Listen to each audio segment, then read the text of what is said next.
प्रिय छात्रों, आज हम लोग विद्युत धारा का एक काफ़ी महत्वपूर्ण टॉपिक विद्युतीय ऊर्जा यानी इलेक्ट्रिकल एनर्जी का अध्ययन करेंगे। हम लोग जानते हैं कि किसी चालक में बहुत सारे मुक्त इलेक्ट्रॉन होते हैं जो रैंडमली उसमें गतिशील रहते हैं। जब इस किसी चालक तार के सिरों के बीच विभवांतर उत्पन्न किया जाता है तो चालक के मुक्त इलेक्ट्रॉनों पर निम्न विभव वाले सिरे से उच्च विभव वाले सिरे की ओर बल लगता है। इसी बल के अधीन चालक में इलेक्ट्रॉनों का प्रवाह होता है।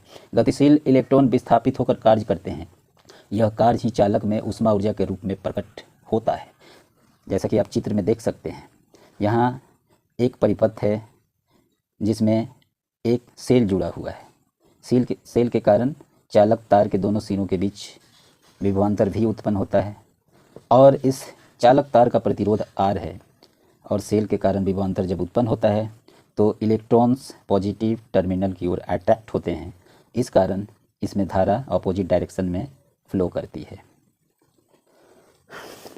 माना कि R प्रतिरोध वाले एक चालक तार के दोनों सिरों के बीच विभवांतर भी लगाने पर चालक में I एम्पियर की धारा प्रवाहित होती है। अतः t सेकेंड में चालक तार से होकर गुजरने वाले आवेश का परिमाण जो होगा Q = IT coulomb. Electrical energy when a potential difference is established across the ends of a conducting wire, a force acts on the free electrons of the conductor, directing them from the end at lower potential to the end at higher potential. It is under the influence of this force that electrons flows through the conducting wire. As the moving electrons undergo displacement, they perform work. This work manifests as heat energy within the conducting wire. Suppose a potential difference V is applied between the two ends of a conducting wire with resistance R and a current of I ampere flows through the wire. Therefore, the amount of charge passing through the wire in t seconds will be Q = IT coulomb, चूँकि charge बराबर होता है धारा गुना समय। This is equation number 1। Since potential difference V = W/Q, विभवांतर कार्य बटा आवेश होता है और यहाँ से जब हम कार्य W की वैल्यू निकालेंगे तो यहाँ से क्रॉस मल्टीप्लिकेशन होगा और W = VQ हो जाएगा और W = VIT। चूँकि हम Q का यहाँ से इक्वेशन 1 से मान पुट करेंगे तो हमें W का मान VIT मिलेगा। ये इक्वेशन 2 हुआ। लेकिन ओम्स लॉ से हम जानते हैं कि V = IR। यहाँ अब हम V की जगह पर IR अगर पुट करते हैं तो इक्वेशन 2 में तो हमें W = IR × IT और यह हो जाएगा I² RT जूल, चूँकि I और I²। Equation 3, putting the value of I in equation 3 we get. अब यहाँ हम I का मान V/R रखेंगे इक्वेशन 3 में तो हमें मिलेगा W = V²/R, चूँकि यहाँ I का स्क्वायर है इसलिए V²/R² होगा × RT और V = यहाँ R यहाँ स्क्वायर है, इसमें से एक R से R कैंसिल हो जाएगा तो क्या फाइनली हमें मिला W का मान V²T/R। यह इक्वेशन 4 हो गया। The work represented by equation 2, 3 and 4 appears as heat energy in the conducting wire. Therefore, the heat energy generated in the conductor will be H = VIT = I² RT = V²T/R joule. The heat energy is measured in calories. Then H calories = W joule/J, where J = 4.18 joule per calorie or this is also equal to 4.18 × 10⁻³ joule per kilocalorie. This is called the mechanical equivalent of heat or joule constant. यहाँ समीकरण 2, 3 तथा 4 द्वारा प्रदर्शित कार्य ही चालक में ऊष्मा ऊर्जा के रूप में प्रकट होता है। अतः चालक में उत्पन्न ऊष्मा ऊर्जा हमें इक्वेशन 5 जैसा प्राप्त होगा।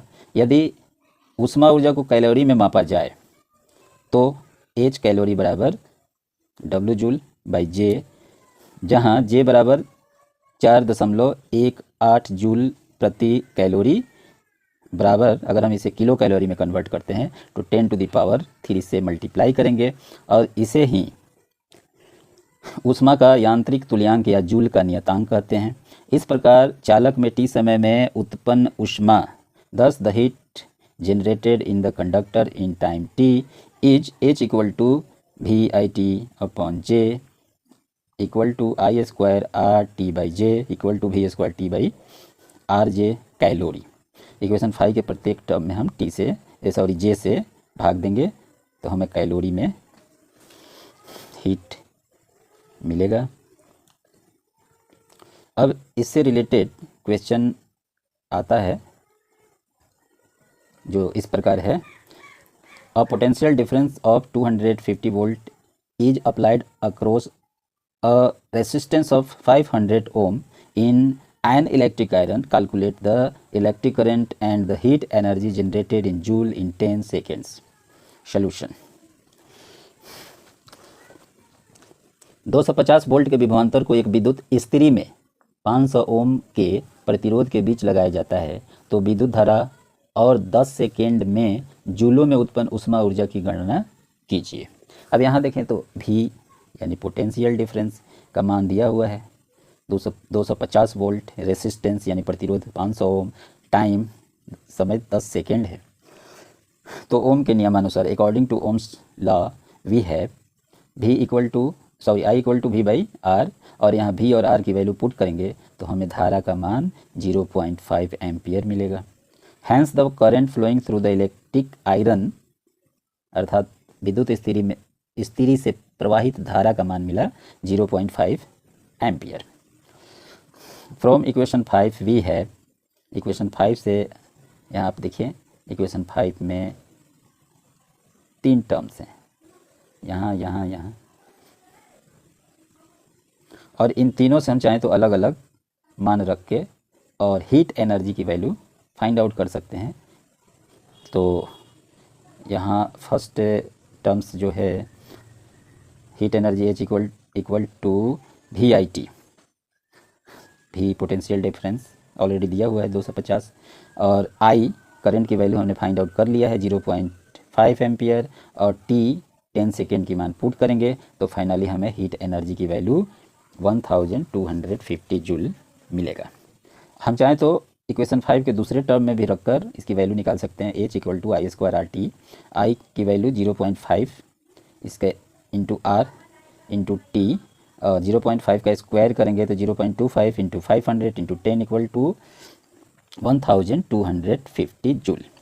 हम चाहें तो इक्वेशन 5 के तीसरे टर्म से भी हीट एनर्जी की वैल्यू फाइंड आउट कर सकते हैं जो V square T upon R होता है और V की वैल्यू को रखेंगे यहाँ, टाइम T की वैल्यू रखेंगे, रेसिस्टेंस R का मान 500 रखेंगे और सॉल्व करने के बाद फाइनली हमें हीट एनर्जी की वैल्यू मिलेगा 1250 जूल। तो इसे रिवीजन करें। Thank you.